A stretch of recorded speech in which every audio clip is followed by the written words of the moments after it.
नमस्कार दोस्तों, मैं अंकुर उपाध्याय स्वागत करता हूं आप सभी का एक बार फिर से अपनी नई वीडियो में।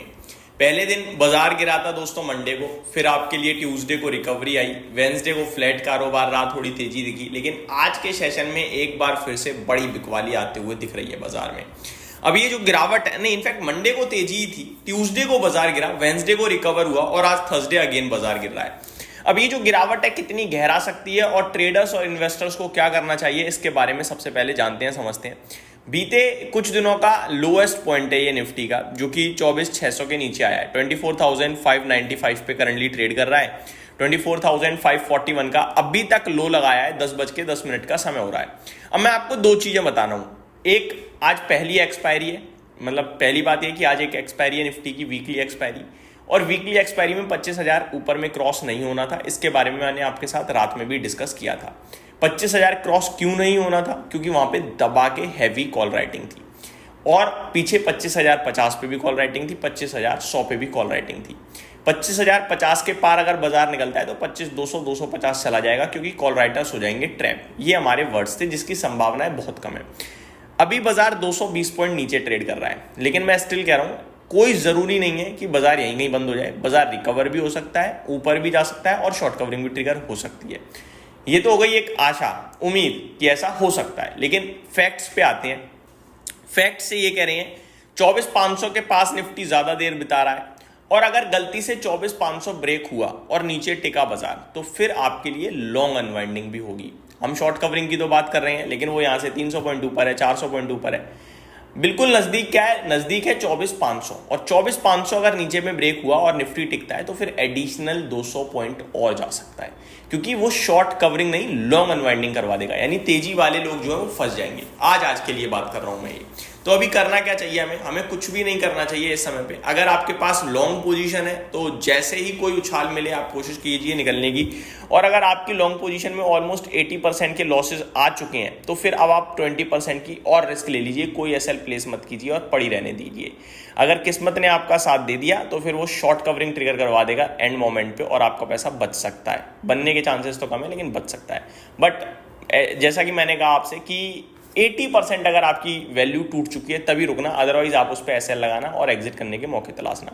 बात करें शॉर्ट पोजीशन की, तो शॉर्ट अगर आपने किया है तो आपका पैसा बन रहा होगा। Profit booking is the best option. वो भी तब जब आप एक्सपायरी में ट्रेड कर रहे हो और आपके लिए शुरुआत में ही पैसा बन गया है, क्योंकि 11-12 बजे के बाद से क्या है, प्रीमियम टूटना भी तेजी से शुरू हो जाता है। ठीक है जी, निफ्टी को यहीं से समाप्त करते हैं। इसमें कुछ ट्रेड अभी बन नहीं रहा है, क्योंकि निफ्टी लोएस्ट पॉइंट पे खड़ा है और यहाँ से सपोर्ट के चांसेस भी मुझे ज़्यादा दिखते हैं। आगे बढ़ता हूं दोस्तों ब्रॉडर पिक्चर पे। ब्रॉडर पिक्चर भी थोड़ी सी नेगेटिव है, लेकिन स्पेशली सेंसेक्स निफ्टी ज़्यादा नेगेटिव है। बैंक निफ्टी 0.5% नीचे है। मिड कैप इंडेक्स 0.36% डाउन है, और स्मॉल कैप इंडेक्स बिल्कुल फ्लैट है। मार्केट ब्रेथ हल्की नेगेटिव साइड पे जरूर है, बट ऐसा नहीं है कि कोई कोहराम मचा हुआ हो। 1045 शेयर्स पॉजिटिव ट्रेड कर रहे हैं, 1326 शेयर्स नेगेटिव ट्रेड कर रहे हैं। प्रॉब्लम आ रही है सेक्टर्स से। आज कोई भी सेक्टर ऐसा नहीं है जो बढ़िया तेजी में हो। इनफैक्ट केवल एक सेक्टर है, मीडिया क्षेत्र, जो 1/4% ऊपर है, और मीडिया की कोई वेटेज ही नहीं है ज्यादा।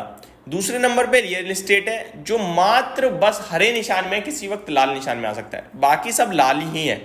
एफएमसीजी इंडेक्स सबसे ज्यादा टूट रहा है। मॉनसून जिसमें उम्मीद से पहले आ रहा है, अच्छा आ रहा है, उसके बावजूद भी एफएमसीजी टूट रहा है। अब आई थिंक ये लग रहा है कि ज्यादा ही बारिश ना हो जाए, इसका डर हो रहा है बाजार को।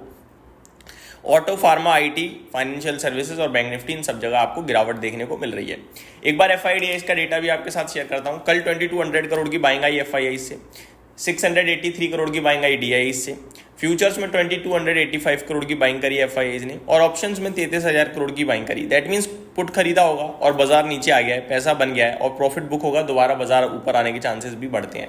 तो मेरा मानना है कि 24,500 कहीं ना कहीं सपोर्ट ले लेगा बाजार, और ऊपर दोबारा 24,700, 750, 800 तक जाना चाहिए। अभी जो फ्यूचर्स में एफआईआई ने खरीदारी करी है, इसमें स्टॉक खरीदे हैं 2084 करोड़ के, और इंडेक्स खरीदा है वो 200 करोड़ का। दैट मीन इंडेक्स में उन्हें कोई भरोसा नहीं है भाई साहब, इसीलिए इंडेक्स आपको नीचे भी दिख रहा है। तो मेरे हिसाब से आपको इंडेक्स पे उतना कुछ ध्यान नहीं देना है। इंडेक्स कंसोलिडेशन करेगा ऐसा लग रहा है डेटा को देखते हुए आज, और स्टॉक स्पेसिफिक एक्शन रहेगा, और यहाँ से जो रेंज है वो थोड़ी ऊपर की तरफ आनी चाहिए, क्योंकि हम लोएस्ट पॉइंट पे हैं। अब आ जाता हूँ मैं स्टॉक स्पेसिफिक। टीटीएमएल कल रॉकेट की रफ्तार से भागने के बाद एक बार फिर 8-9% ऊपर दिख रहा है भाई साहब। 40s के नंबर्स तो परसों आए थे, कल कुछ नहीं हुआ। आई थिंक आज 6.5% ऊपर है। कल हुआ होगा तो मैंने ध्यान नहीं दिया भाई साहब। एनटीपीसी ग्रीन में 5% की तेजी है, गार्डन रीच शिप बिल्डर्स आज 4% ऊपर है, पावर इंडिया में 5% की तेजी है।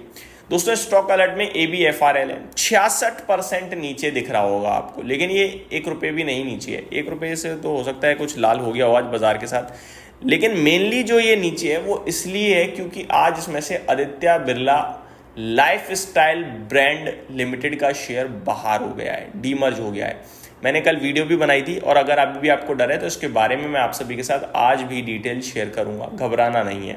नेक्स्ट है कोलपाल में आज 6% की गिरावट देखने को मिल रही है। जेके टायर कल रॉकेट की तरफ भागने के बाद आज 4% नीचे आ रहा है। ऑयल इंडिया और मैनकाइंड फार्मा में भी गिरावट है 4-3% के करीब की।